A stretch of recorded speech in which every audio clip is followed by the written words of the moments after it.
Warm greetings from the High 10. It is Everyday Shenanigans, and thanks for joining me. This information I'm bringing to you this evening is pertaining to Robert Sylvester Kelly. He is standing trial for numerous acts of abuse, racketeering, and said crimes in the state of New York. And CNN is the source. Jury has been selected for R. Kelly's federal trial. 7 men and 5 women have been selected and sworn in as jurors in the R. Kelly federal trial in New York, a spokesperson for the U.S. Department of Justice said Wednesday. Opening statements and testimony begin August 18th. Jurors will remain anonymous and partially sequestered. Kelly faces racketeering and sex trafficking charges and could face decades in prison. The singer has denied the charges. The trial may last between 6 and 8 weeks, a nearly week break between jury selection and the trial start is due in part to Kelly's recently added lawyer, Deborah Canick, asking for more time to be able to prepare for trial. In an unusual move for a trial of this magnitude, the public and media will be unable to watch in person. Attorneys representing multiple media outlets requested to have at least a limited pool of reporters allowed into the courtroom, a request that U.S. District Judge Ann Donnelly denied, citing the need to spread out jurors in the gallery and saying it would be inappropriate to seat the jurors with members of the public, including reporters, even if there were adequate space. What Kelly faces. The case in a Brooklyn federal court will be Kelly's second trial after he was acquitted in 2008 of child pornography charges. In this case, Kelly faces a multitude of charges, including racketeering charges based on alleged acts of including sexual exploitation of children, kidnapping, forced labor, and sex trafficking. Prosecutors allege Kelly was the leader of a criminal enterprise made up of associates who promoted Kelly's music and his brand to recruit women and girls to engage in illegal sexual activity with the singer, according to an indictment filed by prosecutors. The filing states that people who served as managers, bodyguards, drivers, personal assistants, and members of his entourage were part of his criminal enterprise. Prosecutors say when Kelly performed at concerts, Kelly or members of his enterprise would invite women and girls backstage to events after the shows, and on occasion to travel to see him throughout the country. Prosecutors have charged that Kelly took sexually explicit photographs with multiple girls who were minors. They allege that at times the girls and women Kelly had sex with would be kept in rooms for days at a time and no access to food. His 2008 Illinois case is expected to be introduced at Kelly's Brooklyn trial, as prosecutors will allege that Kelly attempted to influence a juror in that previous trial. A man identified as John Doe No. 1 is expected to testify that around May 2008, when he informed Kelly, that he had access to a juror in Kelly's previous criminal trial, Kelly specifically requested that he make contact with the juror and tell the juror that Kelly was a good guy. According to a court filing, Kelly was ultimately acquitted. Prosecutors also allege that Kelly abused a boy who was under 18 in 2006. Prosecutors say that Kelly met an unidentified 17-year-old boy at a Chicago McDonald's and invited him to his studio to mentor him in the music business, and that Kelly allegedly asked him what he was willing to do to succeed in the music business, quote unquote, and had sexual contact with him, according to a court filing. Prosecutors said at a hearing Tuesday that victim is expected to testify. Thomas Farinella, an attorney for Kelly, told CNN in July, after prosecutors had requested to allow several uncharged acts to be discussed at trial, that it was nothing more than a veiled effort to pile on to further shape the public's perception in this case, ignoring that Mr. Kelly is presumed innocent until proven otherwise, quote unquote. As the trial nears, we are looking forward to the truth prevailing, Farinella said at the time. CNN is the source. Okay. Very interesting information. So, one of the young men is expected to testify. That should be a powerhouse testimony. And this will be something unheard of. A man testifying against another man, superstar, that he had sexual relations as a child at the time with a prominent, successful musician. And I also told you that I do believe there will be testimony from a female who downloaded pornographic material of men engaging in sexual activity with other men onto a phone device for Mr. Robert Kelly. And I also brought you commentary last night that information pertaining to Mr. Kelly infecting women with the herpes virus that is expected to also be introduced into testimony, which his lawyers are trying to get that said information withdrawn. That is the said information. CNN is the source. Okay.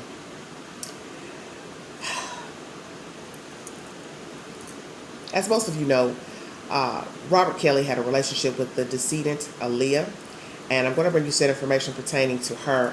And I think it's very interesting that this information has come out right around the time that Robert is going to court. Billboard is the source. Aaliyah's music to return after a decade, the inside story. The singer's biggest albums have been unavailable for a decade. Now her uncle, who found her label, has a deal with Empire to release them on streaming services, but Aaliyah's estate isn't happy about it. Barry Hankerson is late. It's Friday afternoon in July, and the reclusive, enigmatic music mogul has been tied up in Atlanta recording studio, overseeing a session involving one of the many sought-after unreleased masters under his control, and is only getting back home. His ranch in Noonan, Georgia, stretches over 100 acres, on which he keeps horses, raises cattle, and grows his own crops, which he harvests himself. At 73, a year removed from a stroke that left him contemplating his health and legacy, it's the simple life that fulfills him after decades in the trenches of politics, activism, and the music business, where the highs were stratospheric and the lows almost unspeakable. I love walking amongst the cattle, letting the horses wander around the pasture and walking with them, he says, speaking steadily while settling in an overstuffed brown, hold on one second, jumped off there, brown leather chair in his home. Sometimes I'll just go to the stream at the back of the property and just sit there and watch various animals run around. I really like being alone. Ranch life seems idyllic. Final chapter 4A. I don't know why this article doesn't want to stay loaded up. Sorry about that. Hold on one second. Oh, this is strange. Okay. See, when you're talking about crazy stuff, things don't want to act right.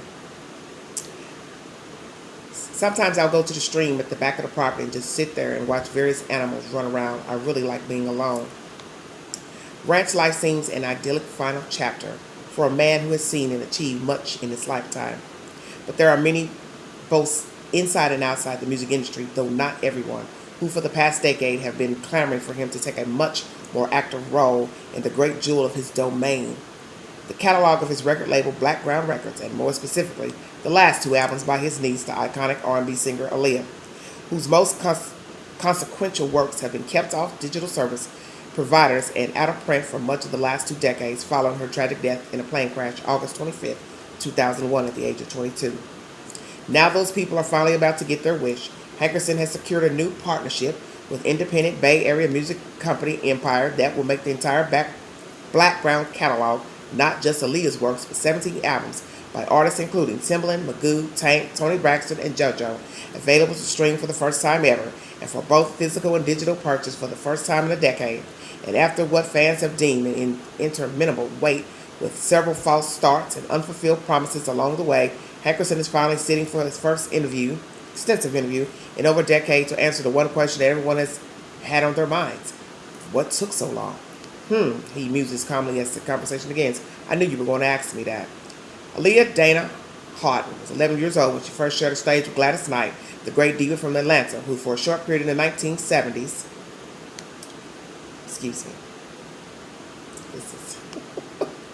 this is a bit much. Okay. Hold on one second. In the 1970s was also Hankerson's wife. She's still one of my favorite artists, he says, then quips, I guess she was one of my favorite wives, too. I had a few of those. 3 years later, Hankerson launched Black Ground specifically to support his niece's foray into the music business and introduce her to R. Kelly, a management client of his at the time, who was then a celebrated and sought-after singer, writer, and producer. I'm not going to go into much of that because it keeps on loading itself, but nonetheless, some of her music now is being released. Why? I am curious to why it's taking so long. And there's been much speculation pertaining to who owns the rights to some of R. Kelly's music. As most of you know, he's alleged not to be able to read and write. So now we have, and have had, rumors pertaining that he signed over rights to her family due to the fact that he married her underage, which it was annulled. I'm assuming when the parents found out. Really, I don't even know what's the truth to that story. Who knew, didn't know. But nonetheless, it was an illegal marriage. She was 15 at the time. And it was found out that they were married. The marriage was annulled. And also, there have been many rumors over the years that he's broke because he gave rights to her family in exchange for, I guess, them not trying to prosecute him. I don't know if that is true. As I state, that is just a rumor.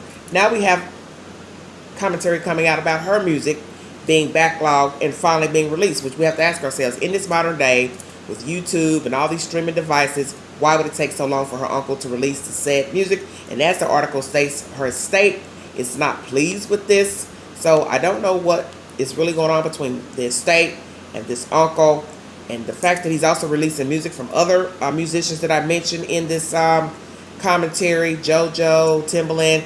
Now I have to ask myself, why? Do those people not own the rights to their own music? What is the real deal? You know, what type of agreement do they have with this said person, Blackground Music, to where their music could not be released? Because I would think if you own the rights to your music, you can do with you what you want with it as you see fit. But that's the said information coming from Billboard. You can finish that article because I'm not going to hold you all up much longer. Sorry about the interruptions with the article. But the information I brought you thus far is by CNN pertaining to R. Kelly. A jury has been seated. Aaliya'S music is now to return to, I guess, to be uploaded through streaming devices. We will see how that pans out. If there will be any type of, what's the word I'm looking for? Problems with her estate. So we now have to ask ourselves, who is over her estate? Mother, father? What is the real deal with the estate and now this uncle having rights to release more albums and music? Why didn't the family have the rights to the music? Is it true that they also own rights to some of R. Kelly's music? What is the truth with both of these said situations? Billboard and CNN is the source. I'm going to now bring you information coming out of that first originally derived out of Memphis, Tennessee, a very heinous crime. And this lady is just a ultimate whack job. Many of you probably have heard of Sherra Wright. She was married to Lorenzen Wright. She has children, by him. And she executed a hitman to execute him. And now there's new information pertaining to Sherra Wright. News 3 is the source, WREG Memphis. Sherra Wright withdraws her petition to get the plea deal overturned.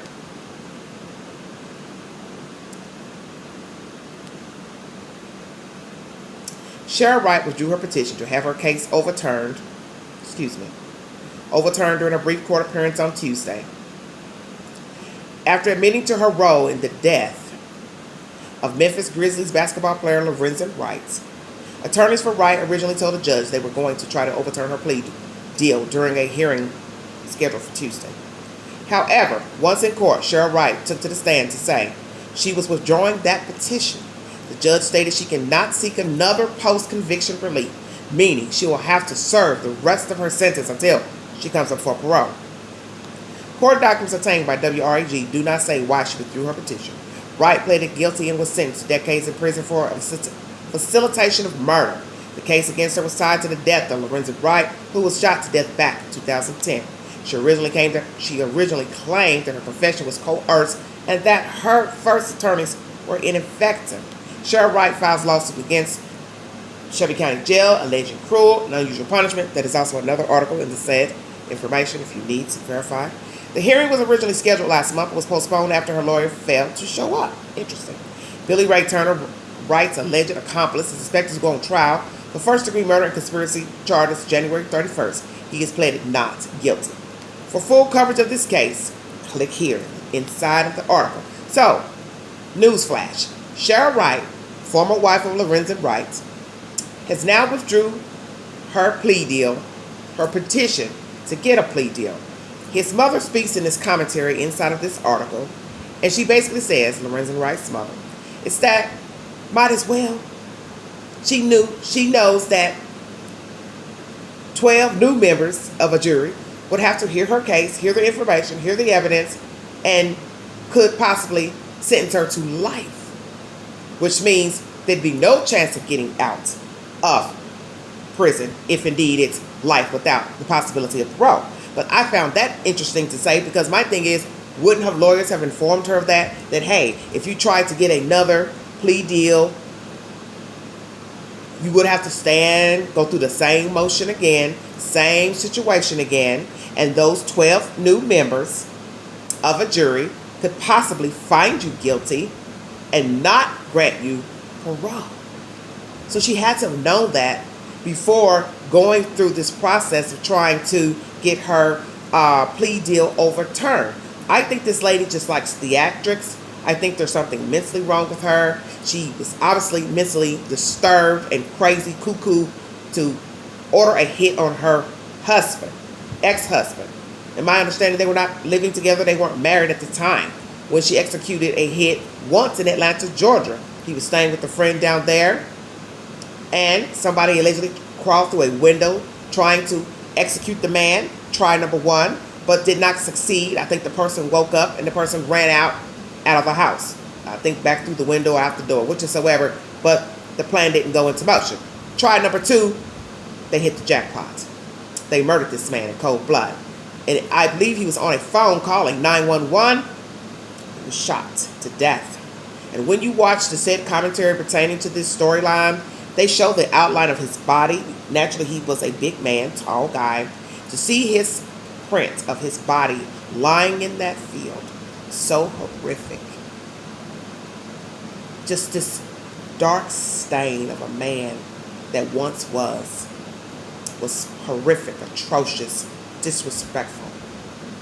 Because indeed he had a life that was unjustly stolen from him because of a vengeful ex-wife who was greedy and all she cared about was money, scorned, mad at the world, mad that things didn't work out in her marriage. You know, of course, it was alleged that he cheated on her with different parties. But nonetheless, when it doesn't work out, just leave. To hold a grudge thereafter, and you're no longer married, shows that she was truly disturbed and a spiteful and sick being. To order a hit on a man who's the father of her children. You see, in time, wounds can heal if you put forth the effort. She didn't give herself time. She was too busy seething over whatever went wrong in her marriage. And she found someone's to execute her husband. And they did that. And as I state, the other party in this case will be standing trial January 31st. And he is saying, I didn't do this. I didn't commit this atrocious crime of murder against Lorenzen Wright. And now we see Miss Wright has withdrawn her petition to get a plea deal overturned. Why did she change her mind? Because as I state, she had to have known that she would have to go before 12 more members to hear the same information again, and they could easily say guilty, and no parole. And perhaps maybe in her quiet moment, she thought about that and said, let me just try to finish doing this time that has been allotted to me, and possibly I could salvage some bit of a life, even as an old woman, versus 12 members saying, you're guilty for murdering your ex-husband, and never get out of prison. I feel sorry for their children, because it's a terrible thing to be accused of murder, found guilty of murder, and you are the mother of children by the man that you had executed. How do you think those children feel? I can only imagine what they feel towards her, how they feel about their father being deceased, never being able to see him again. It's sickening. Sickening that you could hold this much animosity inside of you that you would want to have a person murdered. And I understand people are cruel, and people do cruel things to us, say cruel things to us, but we have to know when to move on and say, this isn't working. It's not working in my favor, this relationship, and I've got to bow out. And I've got to bow out with dignity. Not sit and seethe and foam at the mouth and say, now I want them dead. She was already divorced from Lorenzen, so there was really no reason to have him killed except for cold greed. $1 million life insurance policy, if I'm not mistaken. So it was greed. He still had her as the beneficiary. And frankly, he should have changed that the moment he knew he wanted out of his marriage. And whoever acted first, he should have then said, let me change my life insurance policy. Let me change my will. Because you see, you have to do those said things when you are in a downhill relationship. Best you change all of your personal business so you don't end up a Lorenzen Wright. Because as I stated, he ended up deceased, murdered after the fact, divorced from Sherra Wright. This is a sad story. You will see information in this article pertaining to his mother, giving her commentary pertaining to Sherra withdrawing her petition for the plea deal to be overturned. And his mother's very animated, if any of you have ever followed content pertaining to the story of Lorenzen Wright. But as she would be, that was her child. So she is going to have a voice because that was her child. And as I said, it's sad. Sad hearing the way the mother talked, how upset she was during the court proceedings, angry. And basically she talked to her during the court proceedings, you know. And it was interesting to watch because you rarely get to see that. Raw emotion. And the raw emotion of a person pleading with another person who was married to their child, killed their child, and wanted them to do the right thing and own up to what they have done. It's crazy. This world is crazy. Prayers for the children. Prayers for Lorenzen's mother, that she can finally find some peace, because naturally dredging all this up again would only bring her more pain. That's my set information. Channel 3 News, Memphis, is the source for this information pertaining to Sherra Wright. I just brought you information pertaining to R. Kelly. A jury has been seated. New music, older music from Aaliyah will now be released by the uncle. The estate is not happy, but we will see how that pans out. And Sherra Wright withdraws her petition to get a plea deal overturned. That is the set information. I want to thank you all for joining me. If you want to donate to the channel, $ Big Angie 129 Cash App. Please stay safe. Have a wonderful weekend. Mind the children. If you see something, say something.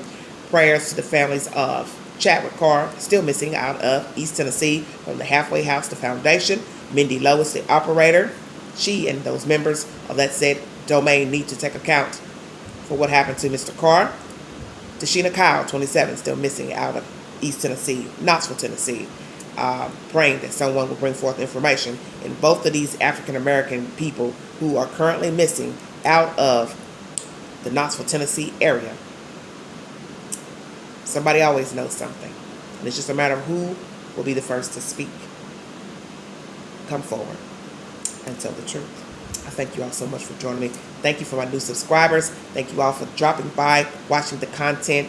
Thank you, thank you, thank you. More commentary from the Queen.